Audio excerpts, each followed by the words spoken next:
नमस्कार दोस्तों, आप देख रहे हैं टेक्निकल अत्याचार यूट्यूब चैनल, जहां हम लोग सिविल इंजीनियरिंग को समझने लायक और मज़ेदार तरीके से एक्सप्लेन करने की कोशिश करते हैं। और इस वीडियो में हम लोग बात करेंगे एक्सकावेशन के बारे में। जैसे इसके पहले हमने जो वीडियो बनाया था उसमें हमने बताया था आपको कि हम अपने घर का फाउंडेशन का लेआउट कैसे करेंगे, उसकी मार्किंग कैसे करेंगे। और उसके बाद आज हम नेक्स्ट स्टेप की बात करेंगे कि अगर हमने मार्किंग वगैरह कर ली है तब हम एक्सकावेशन कैसे करेंगे। एक्सकावेशन अगर करेंगे तो उसमें कौन कौन सी बातों का ध्यान रखना है ताकि हमारा एक्सकावेशन सही तरीके से हो और सेफ़ हो, किसी भी तरह का कोई दुर्घटना ना हो। क्योंकि एक्सकावेशन में अक्सर देखा गया है और मैंने खुद भी ऑब्जर्व किया है कि लोग बिल्डिंग के लिए ट्रेंच या फाउंडेशन के लिए गड्ढे खोद के छोड़ देते हैं और उसमें कोई जानवर भी कई बार फंस के मर जाता है और इंसान गिरने का जो खतरा है सो है ही। इसके अलावा जो सेफ्टी के अलावा जो भी इंजीनियरिंग पर्सपेक्ट्स है वो पूरी तरह इस वीडियो में डिस्कस करेंगे। तो इस वीडियो को पूरा देखिएगा अगर आप कोई घर बनाने वाले हैं, बना रहे हैं या बनाने का कोई प्लान है। सबसे पहले हमें इस बात का ध्यान रखना है कि हम थोड़ा सा मिट्टी को ऑब्जर्व करें, मिट्टी देखें कि जहाँ भी हम खुदाई करने वाले हैं मिट्टी कैसा है, क्योंकि इससे ही सारा सब कुछ डिपेंड करेगा कि हम खुदाई कौन से तरीके से करने वाले हैं। अगर मिट्टी हार्ड है, रॉकी है, मुरूम टाइप है, तो हम जो एक्सकावेशन करेंगे उसमें हमें एक्सकावेशन करने के तरीके के लिए भी हमें रिसर्च करना पड़ेगा। हमें देखना पड़ेगा कि क्या ये मैनुअल एक्सकावेशन हो सकता है या कोई इक्विपमेंट लगाना पड़ेगा, जेसीबी तो नहीं लगाना पड़ेगा। क्या अगर आपका क्ले है, क्ले का मतलब वही चिकनी मिट्टी जो होती है जिसमें बारिश का पानी आते ही कि पूरा रायता फैल जाता है, तो उस टाइप का भी अगर मिट्टी है तो फिर अगर हम उसको खोद सकते हैं। अगर सैंडी मिट्टी है, अगर सैंड टाइप का है कि भुरभुरा है, हम खोद रहे हैं और गिर रहा है, तो पहले तो हम थोड़ा सा ऑब्जर्व कर ले कि हम जहाँ भी खुदाई करने वाले हैं वो मिट्टी किस तरह का है और उस हिसाब से हम डिसीजन ले लें कि भैया हम किस तरह से खुदाई करने वाले हैं और कितना खुदाई करने वाले हैं। तो सबसे पहला पॉइंट जो होगा, टाइप ऑफ सॉइल का स्टडी करना।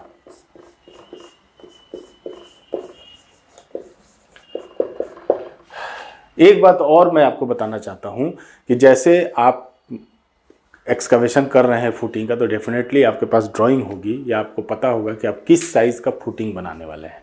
मान लेते हैं कि आपकी जो फुटिंग बनने वाली है 3 फीट बाई 3 फीट की बनने वाली है। थोड़ी देर के लिए मैं एज्यूम करता हूं कि आपकी फुटिंग की साइज़ जो है 3 फीट बाई 3 फीट है, तो मेरे हिसाब से कि आपको एक्सकावेशन जो है थोड़ा ज़्यादा करना चाहिए ताकि नीचे जाके कोई आदमी काम करेगा, सरिया बांधेगा, एक्सकावेट कर और भी उसको सेट करेगा, सेंटरिंग करेगा, तो वहाँ जगह होना चाहिए। तो आप क्या करिए कि 1-1 फीट दोनों तरफ एक्स्ट्रा मार्जिन लेके चलिए, इधर भी और इधर भी। तो आप एक्सकावेशन कितना करेंगे, एक्सकावेशन की जो डायमेंशन होगी वो हो जाएगी 5 फीट बाई 5 फीट। ये तो पहला रिक्वायरमेंट है कि आप जैसे अगर मैं इसका, ये मेरा ज़मीन है तो मैं अगर ऐसे खोदूंगा तो ये मेरी जो नीचे जहाँ पे जिस लेवल पे मैं फाउंडेशन रखने वाला हूँ वह 5 फीट होना चाहिए। ये मेरा पहला रिक्वायरमेंट है। उसके बाद अगला क्या है कि सॉइल के हिसाब से क्या हम वर्टिकल कट करेंगे। वर्टिकल कट हमेशा अवॉइड कीजिए। वर्टिकल कट कई बार मैंने देखा है, ज़्यादातर साइट में 1-1.5 मीटर खोदना है तो वर्टिकल कट हो जाता है अगर कोई क्लेई टाइप का सॉइल हो। लेकिन इसमें दिक्कत क्या है कि अगर आपने वर्टिकल कट कर दिया, मान लीजिए क्ले वाला सॉइल है, तो वर्टिकल कट आपका स्टेबल रहेगा, लेकिन गलती से अगर इस जगह पे कोई बहुत हैवी लोड आ गया, कोई व्हीकल आ गई, कुछ आ गया, तो ये क्या होगा, ये ऐसे करके एक्सपोज होके गिर जाएगा इसमें, तो यहाँ पे दुर्घटना होने की संभावना होती है। तो बेटर है कि हम थोड़ा स्लोप में कट करें। आइडियल स्लोप तो होता है 1:1। अगर हम 1:1 के स्लोप में काट देंगे तो सबसे बेहतर है, लेकिन हम 1:2.5, 1:2.5 इतना पे भी कुछ ना कुछ स्लोप देके अगर हम काटेंगे तो हमारा जो एक्सकावेशन रहेगा थोड़ा सेफ रहेगा। दूसरा ये तरीका है कि आपने जो काटा सो काटा, आपका जो कटिंग की लाइन है उससे 1-1.5 मीटर पीछे से आप बैरिकेडिंग कर दीजिए, कोई टेम्परेरी फेंस कर दीजिए। इससे क्या फ़ायदा होगा कि इस जोन में, नज़दीक के जोन में कोई भी हैवी व्हीकल आएगी ही नहीं अगर आपने फेंस कर दिया, और कोई जानवर भी इसमें नहीं गिरेगा, उसकी भी सुरक्षा हो जाएगी। तो बेटर है कि आप फेंस भी कर सकते हैं। आपने वर्टिकल कट अगर मिट्टी अलाउ कर रहा है तो आप वर्टिकल कट काट के उसको आप थोड़ा दूर से फेंस कर दीजिए ताकि उसमें कोई भी अनवांटेड या कोई भी ऐसी दुर्घटना ना घटे। तो हो गया, ये है टाइप ऑफ सॉइल के हिसाब से हम डिसाइड करेंगे कि भाई मेरा स्लोप में हमको काटना है कि वर्टिकल काटना है। अगर स्लोप में काटना है तो कितना स्लोप में काटना है। जैसे अगर सैंडी टाइप का सॉइल है तो अब आप वर्टिकल काट ही नहीं पाओगे, तब आपको स्लोप में ही काटना पड़ेगा और मिनिमम 1:1 का स्लोप रखना, और तब आप जाके सैंडी सॉइल में आपको कटिंग करना है। तो देखिए क्ले अगर है तो वर्टिकल कट जाएगा, रिकमेंडेड नहीं है। अगर सैंड है तो आपको 1:1 का स्लोप रखना है, मिनिमम स्लोप, नहीं तो 2:1 तक भी हम लोग जा सकते हैं अगर रिक्वायर्ड होगा। स्टेबल नहीं हो रहा है, मिट्टी खोद रहे हो निकल जा रहा है। और तीसरा इसमें हम रखेंगे बैरिकेडिंग करेंगे। ठीक है, बैरिकेडिंग करेंगे फॉर सेफ्टी। तो 3 चीज़ों का हम पहले ध्यान रखेंगे फुटिंग या ट्रेंच खोदते समय। देखिए अब नेक्स्ट चीज़ क्या है, यूटिलिटी के बारे में आप पता करिए। देखिए ऐसे छोटे मोटे घर बनाएंगे तो शायद ये समस्या आपको उतनी नहीं हो, लेकिन फिर भी हो सकता है कि आपके ग्राउंड के नीचे से कोई यूटिलिटी जा रही हो, कोई गैस की पाइपलाइन जा रही हो, या कोई केबल जा रहा हो, है ना, या कोई ड्रेनेज की पाइप जा रही हो, या वाटर सप्लाई लाइन जा रही हो।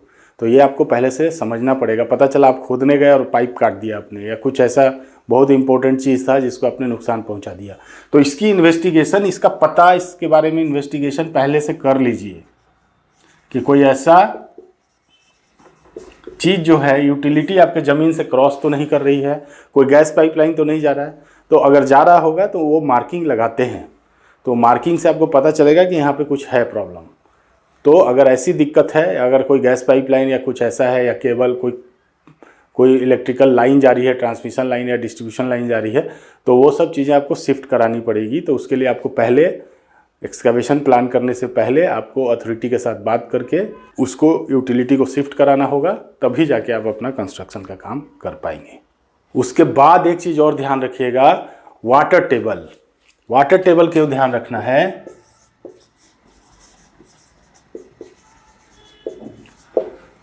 एक्सकवेशन करने से पहले जो भी आपका एक्सकवेशन देखते हैं, 1 मीटर, 1.5 मीटर, 2 मीटर, जो भी है, आपको ये पता होना चाहिए कि मैं खोदूंगा तो उसमें से पानी तो नहीं निकल आएगा। अगर पानी वाला मौसम है या वाटर टेबल इतना ऊपर है तो बेटर है कि आप अवॉइड करिए उस मौसम में एक्सकवेशन, अगर आप छोटा कंस्ट्रक्शन कर रहे हैं। क्योंकि अगर बड़ा कंस्ट्रक्शन है कोई, तो फिर उसमें सारे मैकेनिज्म यूज़ किए जाते हैं, डी वाटरिंग करने के, पंप लगा के, ये लगा, बहुत सारी चीज़ें की जाती हैं। बट अगर आप अपना कोई छोटा मोटा घर बना रहे हैं और उसमें पानी निकलेगा, समस्याएं ज़्यादा पैदा होंगी, तो आपके खर्चे बहुत ज़्यादा बढ़ जाएंगे उनको निजात पाने के लिए। तो बेटर है कि आप थोड़ा ऐसे समय में प्लान करें कि थोड़ा वाटर टेबल आपके फाउंडेशन डेप्थ से नीचे चला जाए, ताकि आप सूखे में कंस्ट्रक्शन कर लें और उसके बाद में पानी आता है तो कोई प्रॉब्लम नहीं है। तो वाटर टेबल का इन्वेस्टिगेशन कर लें, या फिर एक टेस्ट पिट खोद के देख लें पानी तो नहीं निकल रहा है। अगर पानी निकल रहा है तो बेटर है टाइम पोस्टपोन करें, अदरवाइज आपको पंप का व्यवस्था करना पड़ेगा डीवाटरिंग करने के लिए। जब भी आप कंस्ट्रक्शन करेंगे, खोद तो देंगे, उसके बाद क्या होगा, नीचे कीचड़ उचड़ पैदा होगा, फिर आपको डीवाटरिंग करना है, डीवाटरिंग करने के बाद फिर सफाई करनी है, सफाई करने के बाद फिर आपको पीसीसी करना है, तो समस्याएं ज़्यादा पैदा होंगी। छोटे प्रोजेक्ट्स के लिए रिकमेंडेड नहीं है कि आप वाटर लेवल के साथ खेलें, लेकिन हाँ, अगर ऐसा ही एरिया है कि वाटर टेबल इतना ऊपर है, चाहे कभी भी काम करो, तब तो फिर आपको ये सब चीज़ें आपको लेके चलना पड़ेगा, ये आपके खर्चे में एडिशनल आएगा, तो ये आप ध्यान रखिए। तो वाटर टेबल एक इम्पोर्टेंट है कि जब भी खुदाई करेंगे तो वाटर टेबल का ध्यान रखें। उसके बाद जो अगला पॉइंट है, एडजेसेंट बिल्डिंग।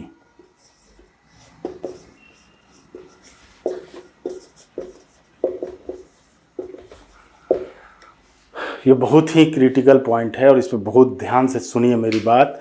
आप लोगों ने कई बार न्यूज़ में सुना होगा कि बिल्डिंगें कोलैप्स हो जाती हैं, और कोलैप्स होने का कारण क्या होता है कि बगल में कंस्ट्रक्शन हो रहा होता है, बगल वाले क्या करते हैं, उसको मिट्टी को खोद देते हैं। मिट्टी खोदने से क्या होता है कि बगल वाला बिल्डिंग डीस्टेबलाइज हो जाता है और उसकी मिट्टी जो है फाउंडेशन के नीचे से निकल जाती है और बगल वाली बिल्डिंग कोलैप्स हो जाती है। तो ऐसी नादानी ना कर दीजिएगा कि बगल वाला बिल्डिंग कोलैप्स हो जाए।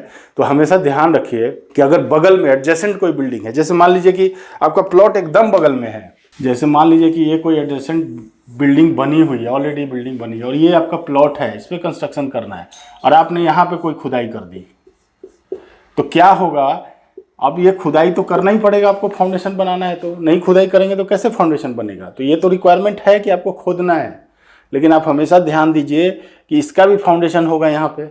तो जैसे अगर मैं एलिवेशन बनाऊँ तो मान लीजिए इस बिल्डिंग की ऐसे फाउंडेशन बनी हुई है, ये ग्राउंड लेवल है, तो आप खोद के इतना दूर तो आप खोद सकते हैं इस जितना जिस लेवल पे बगल वाले बिल्डिंग का फाउंडेशन है। लेकिन अगर आपको उससे भी नीचे खोदना है, अगर आपने उससे नीचे खोदा तो ये मिट्टी इधर गिर जाएगी, खसक जाएगा, यहाँ से मिट्टी निकलेगा, ये बिल्डिंग पूरा कोलैप्स हो जाएगा। तो अगर एडजेसेंट बिल्डिंग है कोई तो बहुत केयरफुल रहना है। आप धीरे धीरे खुदाई करिए और उसके फाउंडेशन से तो कभी नीचे मत जाइए। उसके बाद ये भी चेक करिए कि वो कोई रिटेनिंग वाल वगैरह तो कुछ में बेसमेंट वगैरह तो नहीं बना रखा है, उधर से कुछ पानी वानी वाटर टैंक वगैरह तो नहीं है कि मैंने मिट्टी हटाई उधर से पानी आ गया अंडरग्राउंड वाटर टैंक से, तो वो सब भी आपको दिक्कतें दे सकता है।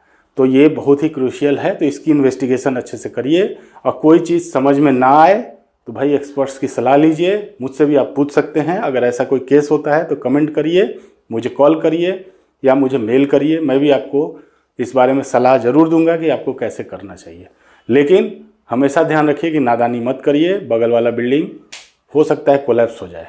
कई बार हुआ है ये घटना, पता नहीं कैसे लोग कंस्ट्रक्शन करते हैं, इतने नादान लोग कैसे साइट पे चले जाते हैं जो बगल की बिल्डिंग बोलते कुछ नहीं होगा, मतलब इमोशनली सोचते हैं कि अरे खोदो खोदो कुछ नहीं होगा। अरे ऐसे थोड़ी होता है, हर चीज़ की साइंस है। आप साइंस को ओवर रूल नहीं कर पाइएगा। अगर सॉइल का एक तरीका है कि सॉइल पे लोड लगेगा, अगर उसको सपोर्ट नहीं मिलेगा तो वो बल्ज होगा। बल्जिंग आप नहीं रोक पाओगे, आपके सोचने से बल्जिंग तो बिल्कुल नहीं रुकेगी। लेकिन फिर भी जैसे बड़े बड़े प्रोजेक्ट्स होते हैं जिसमें मेट्रो लाइन बनाया जाता है, बहुत नीचे खोदा जाता है, तो ऐसे केसेस में हम लोग वहाँ पे वॉल बनाते हैं, डायफ्राम वॉल बोलते हैं। कई सारे उसमें तरीके हैं, उस तरीके को मैं यहाँ डिस्कस नहीं कर रहा, लेकिन तरीके हैं। इंजीनियरिंग हर चीज़ की अवेलेबल है, कहीं पे ज़्यादा पैसा लगेगा, कहीं पे कम लगेगा, तो समस्याएं का समाधान है। लेकिन पहले आपको समझना पड़ेगा कि मैं उस समस्या में घुसूँ ही नहीं।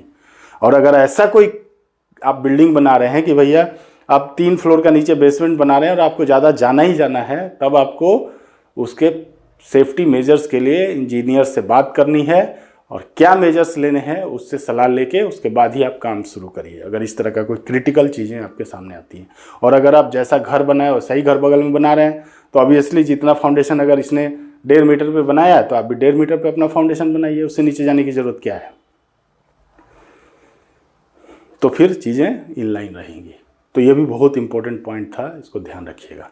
और एक पॉइंट जो आपको स्ट्रक्चर के लिए बहुत ज़रूरी है, जैसे ही आप एक्सकावेट करते हैं तो एक्सकावेशन में क्या होगा कि कई बार क्या होता है कि ओवर एक्सकावेट हो जाता है। अगर ओवर एक्सकावेट हो गया, जैसे मान लीजिए कि हमने ये एक्सकावेट किया, सपोज करिए, और हमें जो है इसी लेवल पे एक्सकावेट करना था, लेकिन हमारा ऐसा कुछ एक्सकावेशन हो गया, ये एक्सकावेशन हो गया, तो आप क्या करोगे जनरल प्रैक्टिस में कि जो एक्सकावेटेड मिट्टी है फिर से इसको फिल कर दोगे, फिल करके इसको जमा दोगे और ऐसे कर दोगे। ये मत करना कभी। कई बार ये ज़्यादा नुकसान नहीं पहुंचाएगा, लेकिन कई बार बहुत सीवियर इफेक्ट डाल सकता है। इसके ऊपर जब फाउंडेशन बनाओगे तो ये मिट्टी तो वीक है, ये तो कॉम्पैक्ट ही नहीं हुई है, इस डेंसिटी इसकी इतनी हो ही नहीं पाएगी, क्योंकि आप तुरंत कॉम्पैक्ट करोगे वो कभी 100% कॉम्पैक्शन नहीं हो पाएगा। तो जैसे ही आपके फाउंडेशन पर लोड आएगा, ये फाउंडेशन सेटल करेगा तो क्या होगा, आपके बिल्डिंग में क्रैक्स आएंगी, बिल्डिंग में डिफरेंशियल सेटलमेंट बढ़ जाएगा, आपका कहीं पे भी वॉल में दरार दिखेगी, इधर दरार दिखेगी, उधर दरार दिखेगी। तो आपके फाउंडेशन पे डिपेंड करता है कि आपके सुपर स्ट्रक्चर का बिहेवियर कैसा रहेगा। तो अगर इस तरह की कोई समस्या हो तो आप जिस लेवल तक कट चुका है मिट्टी उतना तक रहने दीजिए। इसको बराबर करना है तो फिर इसमें आप पीसीसी फिल कर दीजिए, उसको सॉइल से कभी रिप्लेस मत करिए। हालांकि ये एक्सकावेशन का पार्ट नहीं है, लेकिन फिर भी ये मैं इसलिए आपको बता दिया कि आपका स्ट्रक्चर पे कोई गलत प्रभाव ना पड़े। तो ये बहुत इंपॉर्टेंट है कि अगर मिट्टी ज़्यादा खुद गई है तो उसको खोद लीजिए, उसको अच्छे से साफ़ कर लीजिए जितना मिट्टी है, और अगर हमें प्लेन करना है तो उसमें पीसीसी भरिए, M10 भर दीजिए, M7.5 भर दीजिए तो भी काम चलेगा, लेकिन भर जरूर दीजिए, मिट्टी से मत भरिए। मेरे ख्याल से इतना गाइडलाइन आपके लिए काफ़ी होगा। अगर आप बिल्डिंग बना रहे हैं, अपना घर बना रहे हैं, तो बहुत बहुत बधाई हो। ध्यान रखिए, स्टेप बाय स्टेप और सही तरीके का इस्तेमाल करिए तो आपका घर भी अच्छा बनेगा और किसी भी तरह का कोई दुर्घटना भी नहीं घटेगी और सारा काम अच्छे से हो जाएगा। तो इस वीडियो में इतना ही। अगर ये वीडियो सच में आपको इफेक्टिव लगा है, आपको कुछ समझ में आया है बिल्डिंग कंस्ट्रक्शन के बारे में, तो वीडियो को लाइक करिए, शेयर करिए और सब्सक्राइब करना ना भूलिएगा। मिलते हैं इससे भी ज़्यादा ज्ञानवर्धक किसी वीडियो में, तब तक के लिए नमस्कार।